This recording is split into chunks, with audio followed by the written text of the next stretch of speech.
Hello everyone. Indus water treaty को लेके जो सिंधु जल संधि है इसको लेके अपडेट है।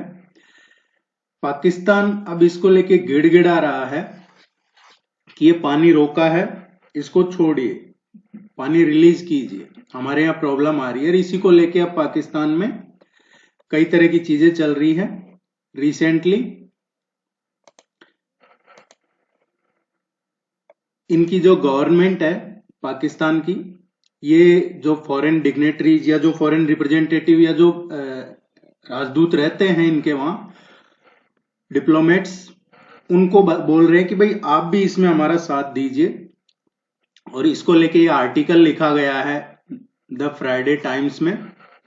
Pakistan warns of sewer risk from India's Indus water treaty violation. Pakistan का क्या है, देखिए ये ट्रीटी 1960 में 1960 में ये साइन हुई थी treaty.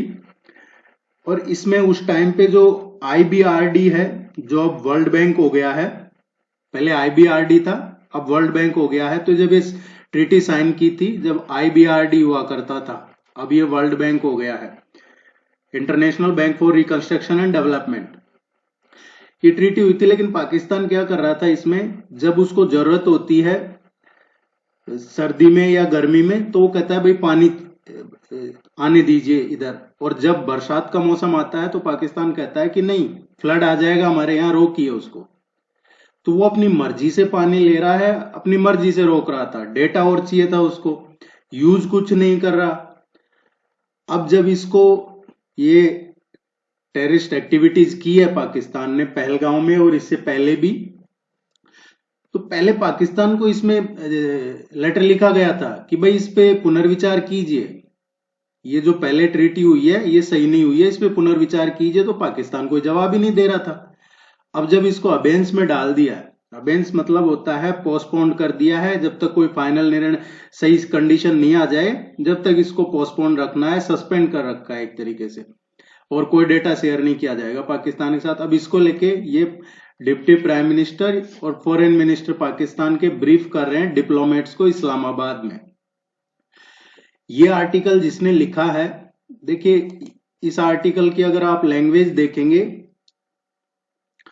Pakistan has timely placed it's case before the international community. अगर पाकिस्तान इंटरनेशनल कम्युनिटी की बात करता है तो उसको शुरुआत करनी होगी पाक ऑक्यूपाइड कश्मीर से, क्योंकि पाक ऑक्यूपाइड कश्मीर भी इंटरनेशनल कम्युनिटी में गया है। और वो जो पाकिस्तान का ये मंत्री है इसाक डार, ये जिस यूएन रिपोर्ट का हवाला देकर पाकिस्तानियों को बेवकूफ बना रहा है, उस रिपोर्ट में ऐसा कोई स्पेशल मेंशन नहीं है। और उसी रिपोर्ट का हवाला देकर ये मीडिया में खबरें छपवा रहे हैं। उसमें सिर्फ कंसर्न जाहिर किया है, ये नहीं कहा है कि कौन गलत कर रहा है, क्या सही है। यूएन की बात है तो यूएन का मामला, तो कश्मीर का मामला यूएन में गया था, तो उसमें क्या किया, यूएन ने तो कहा था पहले पाकिस्तान को फोर्स हटाना पड़ेगा, जब इसमें आगे प्लेबिसाइट किया जाएगा। तो पाकिस्तान तो अपनी फोर्स हटाया ही नहीं पीओके से, तो अब पाकिस्तान कैसे इसका यूएन का रेफरेंस दे रहा है। और वैसे भी ये मामला वर्ल्ड बैंक का है, और वर्ल्ड बैंक का जो अभी अध्यक्ष है, प्रेसिडेंट है, वो अजय बांगा है। और अजय बांगा ने अभी रिसेंटली एम्फसाइज किया है, उन्होंने अभी रिसेंटली कहा है कि ये जो इंस्टीट्यूट का रोल है, वर्ल्ड बैंक का जो रोल है, वो एक लिमिटेड रोल है। वर्ल्ड बैंक इसमें सिर्फ फैसिलिटेटर है, वो इन्वॉल्व नहीं होगा इस इंटरफेरेंस में। और ये एक सॉवरेन डिसीजन है जो मेंबर कंट्रीज ने लिया है। तो जो वर्ल्ड बैंक के अभी अध्यक्ष है अजय बांगा, वो कह रहे हैं कि भाई हम तो इसमें फैसिलिटेटर है, हमारा रोल लिमिटेड है और हम इसमें इंटरफेयर नहीं करेंगे। पाकिस्तान कह रहा है कि हम इसको इंटरनेशनल ले जाएंगे, वो ले जा सकते हैं। ये एक आर्टिकल लिखा गया है, और इस आर्टिकल में आप इसको पढ़ेंगे पूरा, तो ये आर्टिकल जिसने लिखा है वो एक जैसे प्रवृत्ति होती है ना एक इंसान की, कि वो गुंडा मवाली टाइप का इंसान होता है, जो क्या करता है, पहले आपको डराने धमकाने की भाषा में बात करता है, और जब उसको लगता है कि उसने उसकी औकात से ज्यादा बोल दिया है, तो फिर वो आपको नियम कानून भाईचारा इस तरीके की बातें करेगा। तो वो ही इसमें मोटा मोटा लिखा गया है कि प्राइम मिनिस्टर मोदी ने इसकी पहले से ही भूमिका तैयार कर ली थी। जब प्राइम मिनिस्टर ने कहा कि blood and water can not flow together, तो ये पहलगाम है जो इसका पहले से ही उसके तैयारी कर रखी थी कि ये ऐसा करवाएंगे और उसके बाद इनका पानी बंद करेंगे, ये इस तरीके की इसमें लिख रखी है। दूसरा, जो पाकिस्तान का एक फिक्स है, न्यूक्लियर कंट्री है, वो न्यूक्लियर के बारे में लिख रखा है कि हम न्यूक्लियर कंट्री है और इसके गंभीर परिणाम होंगे। और फिर बाद में जब उसको लगा कि ज्यादा हो गया तो कह रहा है कि पाकिस्तान एक स्ट्रेस कंट्री है, वाटर स्ट्रेस कंट्री है। पाकिस्तान पूरी दुनिया में सबसे वाटर स्ट्रेस कंट्री है। पूरी दुनिया में सबसे कम पानी पाकिस्तान में, सबसे कम पानी पाकिस्तान में, क्या पाकिस्तान में तो बहुत सारी और भी चीजें हैं। तो इस तरीके का लिखा है। एग्रीकल्चर डिपेंड करता है, धमकाने की भाषा और भीख मांगने की भाषा दोनों लिखी है इसमें। और ये जिसने लिखा है, ये जो जेंटलमैन है, ये किसने लिखा है देखिए, ये आर्टिकल फर्स्टली, और इसमें इंडिया को कह रहा है कि आप ये स्टेप उठाइए, firstly, secondly, thirdly, fourthly, lastly. अभी ली कहाँ है? तो इसमें ये आर्टिकल लिखा गया है और इंडिया को बताया है कि भाई अगर पाकिस्तान से रिश्ते सुधारना चाहते हो तो उसकी शुरुआत इंडस वाटर ट्रीटी से ही होगी। अब इनको किसने कहा है कि वो इंडिया रिश्ते सुधारना चाहता है? ये आर्टिकल लिखा है आमिर जुल्फिकार खान। ये आमिर जुल्फिकार खान ने लिखा है और ये आमिर जुल्फिकार खान है, ये इंस्पेक्टर जनरल ऑफ पुलिस रहा हुआ है पंजाब और इस्लामाबाद का। ये रहा हुआ है जो पंजाब इस्लामाबाद पाकिस्तान का है, उसमें जो नेशनल हाईवे के प्रोजेक्ट है उसमें दलाल रहा है ये। तो ये आर्टिकल है। अब पाकिस्तान क्यों प्रॉब्लम में है, उसको इतनी प्रॉब्लम क्यों हो रही है ये समझनी होगी। पाकिस्तान को इतनी प्रॉब्लम इसीलिए हो रही है क्योंकि पाकिस्तान को इसका क्या परिणाम होगा।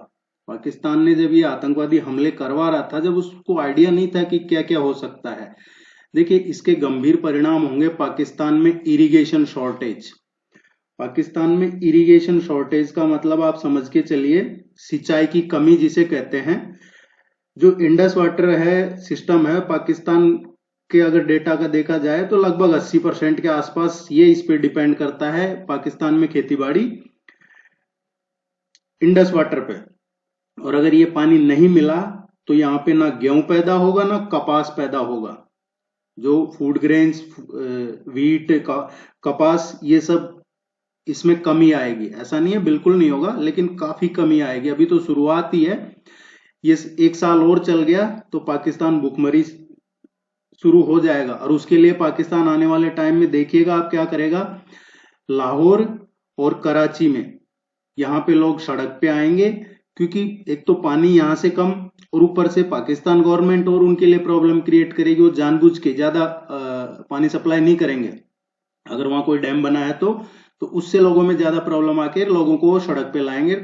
जो ये इमरान खान वाला इश्यू चल रहा है उससे भी उनको डाइवर्ट हो जाएगा, जो अफगानिस्तान का चल रहा है उससे भी वो डाइवर्ट हो जाएगा, और जो ये अभी इंटरनल कुछ चल रहा होगा उससे भी डाइवर्ट करके और ये पूरा इंडिया पे लाने की करेंगे। इरिगेशन शॉर्टेज होगा, खाना वैसे ही शॉर्टेज है।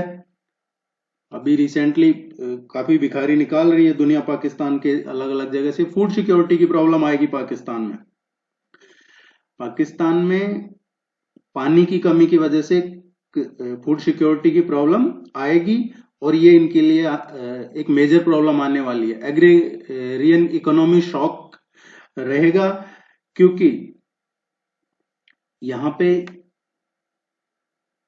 जो खरीफ का सीजन कहें जिसमें पानी की कमी सबसे ज्यादा महसूस होगी अभी, और इससे इनका प्रोडक्शन और एक्सपोर्ट दोनों डिक्लाइन होंगे। ना सिर्फ प्रोडक्शन, इनका एक्सपोर्ट भी डिक्लाइन होगा और इनकी एग्रेरियन जो इकोनॉमी है ये शॉक में जाएगी।